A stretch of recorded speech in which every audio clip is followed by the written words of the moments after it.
New intern at the company had been bumming rides home with me every single day. Since we lived in the same direction, I never said anything about it. Until one weekend, well past midnight, when I was dead asleep and my phone rang. Her voice came through like a command. "I'm at Encore Karaoke Lounge. Get over here and take me home." I sat up, irritated. "It's 2 in the morning. Don't you think calling me to come pick you up is a little presumptuous? I'm not your chauffeur." She let out a cold scoff, dripping with arrogance. "My cousin is the HR director at the company. Driving me around is a privilege for you. Do what you're told, or I'll have him fire you." Oh, so she still didn't know I was the boss. When I didn't respond, Maureen Fox let out a smug little hum. "Scared now? Then get moving, and pick me up a hot milk on the way. I want it the second I get in the car." I listened to her barking orders, and I laughed. Maureen had started a month ago. I'd just come back from inspecting the factory floor that day, still in my work coveralls, and ran into her in the elevator right after she'd passed her interview. She wrinkled her nose, gave me a once-over, and instinctively put distance between us. Everyone at the company kept a respectful distance when they saw me, so I didn't think much of it. The next day after work, though, I was about to drive home when Maureen walked right up to my car, pulled open the passenger door, and sat herself down. Her tone was pure entitlement. "You're one of the factory technicians, right? I saw you drive past Lakeview Residences yesterday. That's where I live. Drop me off on your way." I was stunned. I opened my mouth to say something, but she'd already buckled her seatbelt and was snapping at me with that cold impatience of hers. "Let's go already. I'm in a hurry." She pulled out her phone and started scrolling, not sparing me another glance. She was new. I let it slide. It was on the way, so I drove her. When we pulled up to Lakeview Residences, she didn't say thank you.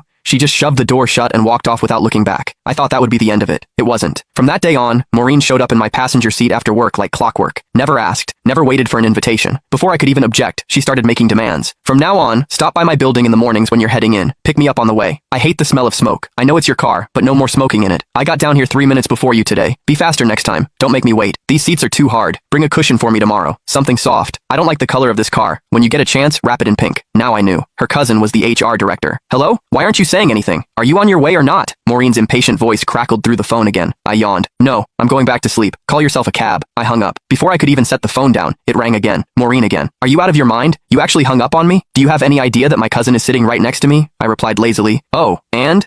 She let out a contemptuous scoff. "You don't even get it, do you? No wonder you're stuck doing grunt work at the bottom of the company. Let me spell it out for you. I brought my cousin and his whole family out tonight for karaoke and drinks, to thank him for getting me hired. If you had an ounce of sense, you'd get over here right now, settle the tab at Encore, then drive every single one of us home. Make a good impression on my cousin. Do a good enough job, and maybe I'll put in a nice word for you. One sentence from my cousin, and you'd be transferred out of the factory floor and into an office. Just like that." What a scheme. So she didn't just want a personal chauffeur, she wanted me to foot the bill too. I paused, then asked, testing the waters, "You're sure your cousin can get me promoted and reassigned with a single word?" But Maureen didn't hesitate for a second. "Obviously. Let me tell you something. Last month, some guy in the marketing department mouthed off to my cousin once. Just once. My cousin had him shipped off to the warehouse. The man had been with the company 6 years, and he didn't even dare make a peep about it. Gone. Just like that. So don't bite the hand that feeds you. My cousin's reach inside this company is beyond anything someone like you could imagine."